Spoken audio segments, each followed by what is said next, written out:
Hello दोस्तों, मेरे YouTube channel पर आपका स्वागत है। आज हम बात करने वाले हैं वास्तविक संख्या के बारे में। यह क्लास 10th के मैथमेटिक्स का एक भाग है, पाठ पहला है, जिसमें हम लोग वास्तविक संख्या के बारे में जानेंगे। तो आइए शुरू करते हैं। देखिए, सबसे पहले आता है वास्तविक संख्या। ये पार्ट 1 का पहला टॉपिक है। तो वास्तविक संख्या किसे कहते हैं? तो वास्तविक संख्या एक ऐसी संख्या होती है जो दो संख्याओं से मिलकर बनी होती है। पहला है परिमेय संख्या, दूसरा है अपरिमेय संख्या। परिमेय संख्या और अपरिमेय संख्या के सम्मिलित रूप को वास्तविक संख्या कहते हैं। तो आप इसको समझ रहे होंगे। आगे बात करते हैं। अब परिमेय संख्या को भी कई भागों में बांटा गया है, जैसे कि प्राकृत संख्या, पूर्ण संख्या, पूर्णांक संख्या, भिन्न संख्या। ये सभी संख्या को परिमेय संख्या कहा जाता है। ये सभी संख्याएं ही परिमेय संख्याएं हैं। इन्हीं से मिलकर परिमेय संख्या बना है। तो आइए परिमेय संख्या को और जानते हैं। प्राकृत संख्या इसमें से एक है जिसको जानते हैं। प्राकृत संख्या किसे कहते हैं? तो गिनती की संख्या को प्राकृत संख्या कहते हैं। जैसे गिनती जो स्टार्ट होता है 1 2 3 4, ऐसे ऐसे चलते चलते इन्फिनाइट तक चलता है, तो इसको हम लोग प्राकृत संख्या कहते हैं। अगला बात करते हैं पूर्ण संख्या। तो पूर्ण संख्या एक ऐसी संख्या होती है जो प्राकृत संख्या के पहले अगर हम लोग जीरो शामिल कर देते हैं ये, तो यह बन जाती है पूर्ण संख्या। दिख रहा है, जैसे 0 1 2 3 डैश डैश इन्फिनाइट।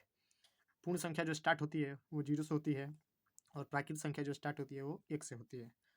पूर्ण संख्या 0 से स्टार्ट होती है और चलते चलते अनंत तक जाती है। प्राकृत संख्या भी 1 से स्टार्ट होकर अनंत तक जाती है। और बात करते हैं पूर्णांक संख्या। तो पूर्णांक संख्या ऐसी संख्या होती है जिसमें निगेटिव और पॉजिटिव दोनों संख्याओं को शामिल किया जाता है। जैसे कि -4 -3 -2 -1, उसके बाद 0, उसके बाद और आगे बढ़ेंगे तो 1 2 3 ऐसे डैश डैश इन्फिनाइट। पूर्णांक संख्या अगर शुरुआत की बात करें तो ये इन्फिनाइट से शुरू होती है और इन्फिनाइट यानी अनंत तक यह जाती है। इसका कोई ना आदि है ना और कोई अंत है, आप देख सकते हैं। अब बात करते हैं भिन्न संख्या। तो भिन्न संख्या एक ऐसी संख्या होती है जो p/q के रूप में होती है, यानी बट्टे के रूप में होती है। जैसे 3/5, 1/9, 4/7 और 5/7, ये होती है भिन्न संख्या।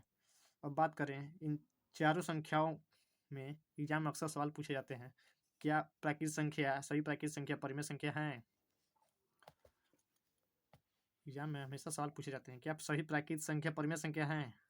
तो अक्सर बच्चे कन्फ्यूज हो जाते हैं। तो उनके लिए मैं बता दूं कि कभी सभी प्राकृत संख्या जो कि गिनती की संख्या है, इनमें से अगर कोई भी संख्या दे दे तब समझ जाइए कि ये परिमेय संख्या है। उसके बाद आते हैं पूर्णांक संख्या। कोई कोई एग्जाम में पूछता है 0 क्या परिमेय संख्या है? तो बच्चे कन्फ्यूज हो जाते हैं कि 0 तो 0 है, तो ये भी एक प्राकृत संख्या ही है, पूर्ण संख्या ही है, और ये पूर्ण संख्या है जिसके कारण ये परिमेय संख्या में हो जाती है। अब बात करते हैं भिन्न संख्या, पूर्णांक संख्या, ये सभी अपन जान लिया। अब बात करते हैं वास्तविक संख्या का जो दूसरा है रूप है वो है अपरिमेय संख्या। इसके बारे में थोड़ा जान लेते हैं। अपरिमेय संख्या ऐसी संख्याएं होती हैं जो रूट में होती हैं और जिनका रूट नहीं निकलता है, यानी √3 का मान नहीं निकलने वाला, इसका रूट नहीं निकलने वाला है, तो ये एक अपरिमेय संख्या में आ गई। जैसे √2, इसका भी रूट नहीं निकलने वाला है, तो ये भी एक अपरिमेय संख्या में आ गई। √5, इसका भी नहीं निकलना होता, ये भी एक अपरिमेय संख्या हो गया। √7, इसका भी नहीं निकलना होता, ये भी एक अपरिमेय संख्या हो गया। अगर मान लें कि कहीं एग्जाम में दे दें √9, ये कौन सी संख्या है? तो चूँकि √9 का हम लोग मान निकालेंगे तो इसका हो जाएगा 3 का ही वर्ग है √9, इसके कारण इसका √3 हो जाएगा, जिसके कारण 3 क्या है, एक प्राकृत संख्या है। प्राकृत संख्या बोले या पूर्ण संख्या बोले या पूर्णांक संख्या, तीनों में शामिल है ये, इसके कारण ये एक परिमेय संख्या हो जाती है। इसी प्रकार आज हम लोगों ने जाना वास्तविक संख्या के बारे में। तो वीडियो अच्छा लगा तो कृपया वीडियो को लाइक कर दें और सब्सक्राइब कर दें। आगे ऐसा ही वीडियो आपको रेगुलर मिलने वाली है।